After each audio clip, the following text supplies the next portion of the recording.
Imagine an actor on life's grand stage, lauded universally for their portrayal of a living saint, always benevolent, endlessly understanding, never demanding, a smile perpetually gracing their lips. The applause is thunderous, the admiration seemingly endless. But backstage, when the lights dim and the elaborate costume is removed, this actor is utterly depleted, hollowed out, feeling a profound sense of having lost something vital of themselves in the relentless performance of perfection. The unsettling truth is, many of us, perhaps without even realizing it, are living out a strikingly similar play, cast in the demanding, often thankless role of the good person. Does that role feel familiar? That almost constant underlying weariness, as if you're carrying an invisible weight you can't quite name? The unspoken obligation to keep everything and everyone in delicate balance, to please, to pacify, to preemptively smooth over any potential conflict, to always be the kind one, the understanding one, the polite one, even when your own spirit is crying out. You likely learned very early on that being a good person was not just the right thing to do, but perhaps the only way to navigate the world and secure your place within it. We're told that such quiet sacrifices will eventually be recognized, that our inherent fairness and humility will naturally be reciprocated by the world. But what if that widely accepted narrative is, in itself, part of the script? A comforting, convenient lie, perhaps, designed to keep us well-behaved, predictable, easily managed, and ultimately profoundly vulnerable. Let's be truly honest with ourselves, just for this moment. How many times have you swallowed your truth, your voice constricting in your throat, all to maintain a fragile peace? How many times have you subtly erased your own needs, your own desires, just to avoid the possibility of disappointing someone else, only to feel a growing emptiness inside? How many times have you allowed your boundaries to be crossed, your kindness to be mistaken for weakness, your generosity to be exploited, and yet you've managed a strained smile, perhaps even uttered a hollow, "It's okay," while internally, your tears, your anger, your very sense of self-worth were being silently eroded in the name of a goodness that only seemed to render you more invisible. This exploration, here at Narrative Corner, is not an indictment of genuine kindness or compassion. It is an invitation to awaken from the alluring but ultimately constricting dream of a goodness defined by self-neglect and the constant appeasement of others.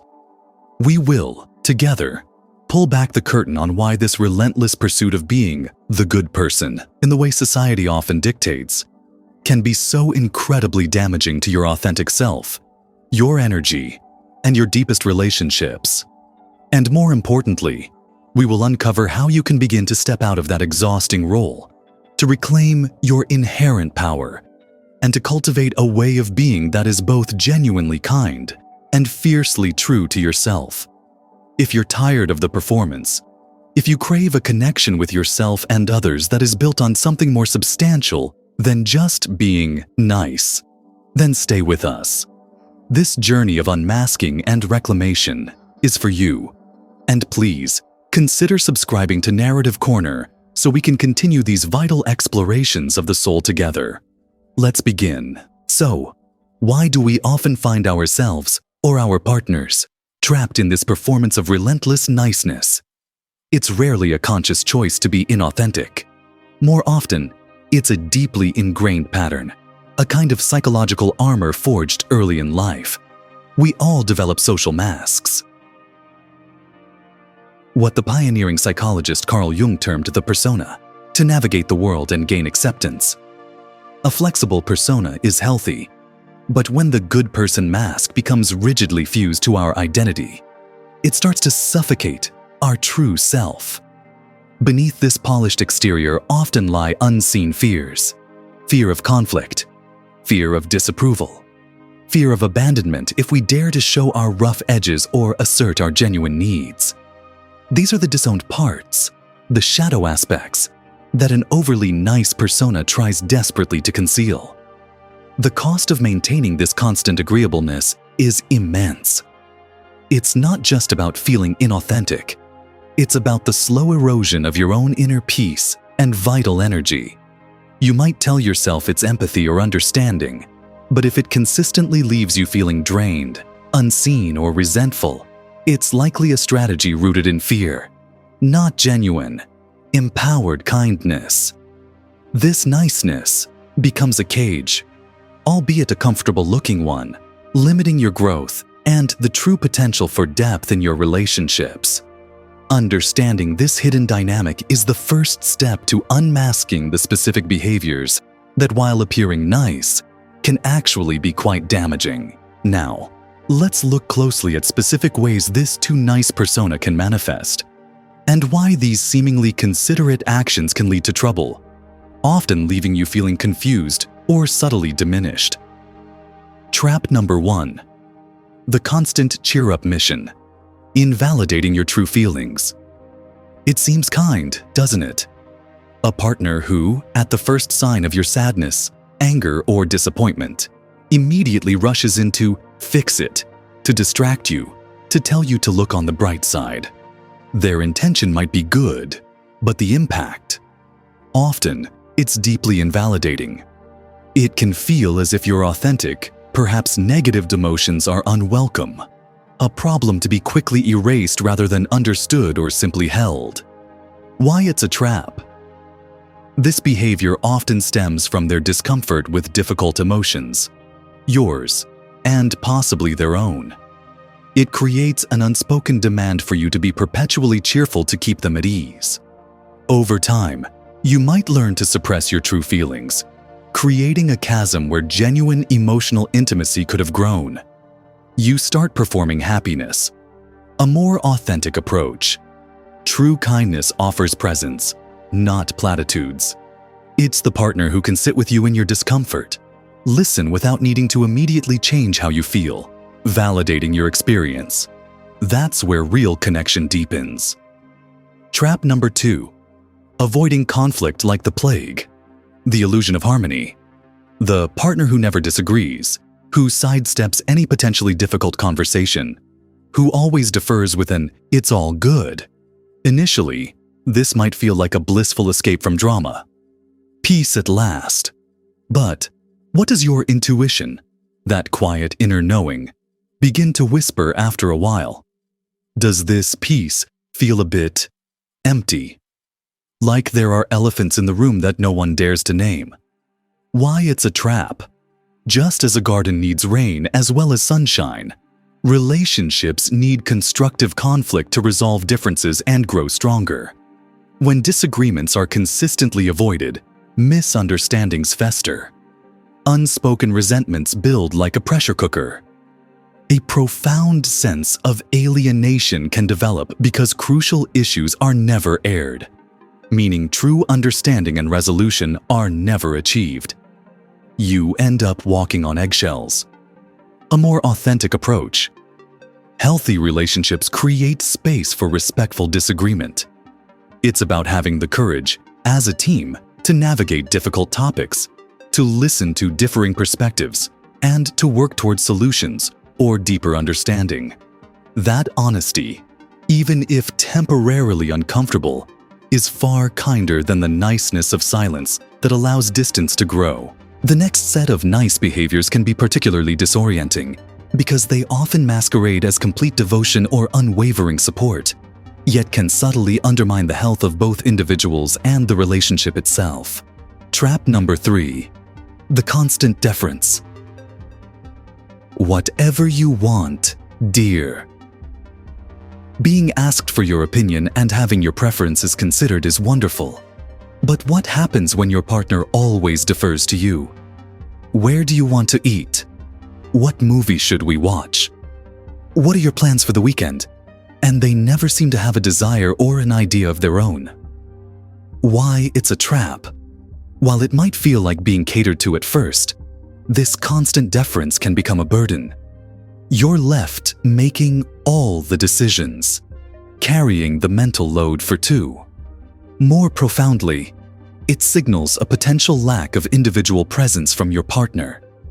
A true partnership thrives on collaboration, on two distinct selves bringing their unique flavors to the shared experience. If one person consistently fades into the background, the relationship loses dynamism and the richness of two engaged perspectives. A more authentic approach: seek a partner who brings their own initiative, who can take the lead when you're tired, who shares the joy and responsibility of co-creating your life together, rather than simply rubber stamping your choices. Trap number 4, the echo chamber. Always telling you what you want to hear. It feels good to be validated, doesn't it? To have your partner immediately agree with your point of view, take your side in a dispute, or enthusiastically endorse your latest purchase. But if this is their only mode of response, if they never offer a different perspective or a gentle challenge, a crucial element is missing. Why it's a trap? Sometimes, what we truly need, for our own growth, for the health of our decisions, is someone who loves us enough to offer an honest, even if difficult, truth. If you're being unfair, wouldn't true care involve a gentle nudge towards self-reflection? If that new idea is flawed, isn't constructive feedback more valuable than blind agreement? Constant validation, as the original article notes, can feel lazy, like interacting with someone who can't be bothered to engage authentically and risk a ripple. A more authentic approach: value a partner who is willing to own their opinions and engage in the sometimes hard work of being forthright, respectfully. The best partnerships foster mutual growth, and that's only possible with honest feedback. Trap number 5, the all-consuming orbit, making you their entire world. To be the absolute center of someone's universe, it sounds like the pinnacle of romantic devotion. But in reality, being someone's everything can be a heavy, unsustainable burden. Why it's a trap? Firstly, the pressure is immense. You become responsible for their entire emotional well-being and sense of purpose. Secondly, it's not healthy for them. If their identity, passions, and social connections all revolve solely around you, they risk losing their own sense of self, becoming small and insignificant in their own lives. And thirdly, you deserve a partner who is a whole, vibrant individual in their own right, bringing their unique experiences, passions, and wisdom to enrich your world, not just reflect it. A more authentic approach: cherish a partner who loves you fiercely, but also finds deep meaning and joy in things that are independent of you. Their wholeness doesn't diminish their love for you. It makes the love they offer richer and more sustainable. As we unmask these 5 nice but ultimately troublesome patterns, a clear theme emerges. Superficial niceness often comes at the direct and painful expense of honesty. Honesty with oneself about true feelings and needs, and honesty with one's partner, even when it's uncomfortable. And let's be clear, an honest partner, one grounded in their own authenticity, is always a better long-term foundation for a thriving, resilient relationship than one built on fragile pleasantries. An authentic partner won't sugarcoat the truth in ways that make today feel easy, but plant seeds of resentment for tomorrow. They are willing to navigate momentary discomfort for the sake of lasting clarity and genuine connection. They are courageous enough to be fully themselves, with their unique preferences, their necessary boundaries, their full spectrum of emotions. And crucially, they create the space for you to be exactly who you are, in all your beautiful complexity. They don't need you to be a perpetually agreeable, one-dimensional version of yourself for them to feel secure. There's an unspoken cost to relationships where one or both partners prioritize niceness over truth. It's the erosion of trust, the absence of deeply challenging and therefore growth-inducing conversations, the quiet suffocation of individual spirits. It's choosing a beautifully manicured but ultimately shallow pond, when what the soul truly craves for nourishment is the depth, the mystery, and the life-giving vastness of an ocean. If these descriptions have stirred a sense of recognition, if your intuition has been whispering that the niceness in your relationship feels more like a performance than a reflection of true intimacy, it's not a judgment. It's an invitation to look deeper, to question, and perhaps to initiate a new, more courageous kind of conversation. First with yourself, about what you truly need and value. And then, when you feel ready, with your partner. What unspoken truths are waiting to be voiced so that real connection can finally breathe? So, let's be unflinchingly honest with ourselves, right here, right now. How much longer will you remain a willing captive in the gilded cage of being the good person? How much longer will you allow your precious energy, your authentic voice, your inherent dignity to be compromised in the relentless pursuit of an image that isn't even truly yours, but one that others have come to expect, or perhaps demand? Do you truly believe this constant self-editing, this prioritizing of external harmony over internal truth, is virtue?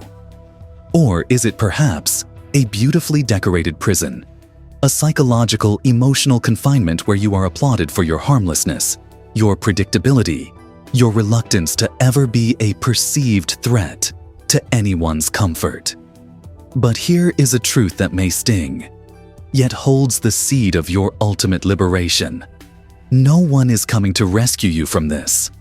No knight in shining armor will arrive to thank you for your endless sacrifices, bestow upon you the deep respect you so rightly deserve, and finally grant you permission to rest, to simply be. That external absolution is a fantasy, because as long as you are unconsciously willing to be used, to have your boundaries blurred, to silence your own needs, there will, inevitably, always be someone or some situation willing to take advantage of that opening. This isn't necessarily about malice. It's often about the unconscious interplay of human needs and unexamined patterns. Reality, in its raw form, doesn't bend to unvoiced good intentions or silent martyrdom. You stand at a crossroads. You can continue down the familiar path, the path of the good person, as defined by external expectations, always calm, endlessly patient, profoundly understanding, perpetually available, reflexively saying yes. But be prepared for a future where the echoes of frustration, unspoken resentment, and a gnawing sense of invisibility may grow louder. Or you can choose to awaken. You can decide, here and now, that your innate kindness will no longer be a collar tightening around your neck, but a radiant force emanating from a centered, self-respecting core. That you will begin to act with intention, with conscious presence, with unwavering firmness when necessary. That you will choose when to be generous, and to whom. That you will no longer offer what is not reciprocated in spirit, if not in kind. That you will stop living your life seeking external approval like a hungry ghost begging for crumbs of affection. The truth, simple yet profound, is this: the world respects those who profoundly respect themselves. And you will only taste true freedom, true self-possession, when you stop asking for permission to exist, to have needs, to voice your truth, to establish and defend these sacred boundaries of your own being. So, I ask you, and I invite you to ask yourself with deepest honesty, when was the last time you said no to something that didn't align and felt not guilt, but a quiet surge of self-respect? When was the last time you prioritized your own well-being, your own inner peace, without an apology? When did you last do something purely for the joy and nourishment of your own soul, without a thought for how others might react or perceive it? This conversation, this unmasking, needs to continue. Share in the comments below. What is one small step you can take this week to honor your authentic self over the good person persona? Your courage can be the spark that ignites someone else's. There are so many walking this path, and your experience matters. And if this journey into the heart of authenticity and self-reclamation resonates with you, if it sparked a desire for more depth, more truth in your life and relationships, then ensure you are subscribed to Narrative Corner. Hit that notification bell, because our explorations into the transformative power of self-awareness are ongoing. Trust me, what's next is important. Remember, it's not about ceasing to be kind. It's about embodying a kindness that is rooted in your unshakable truth, your sovereign power. You are not here to be merely nice. You are here to be whole. The journey from the good person trap to authentic power. It begins now with your very next conscious choice. Choose wisely. Choose yourself.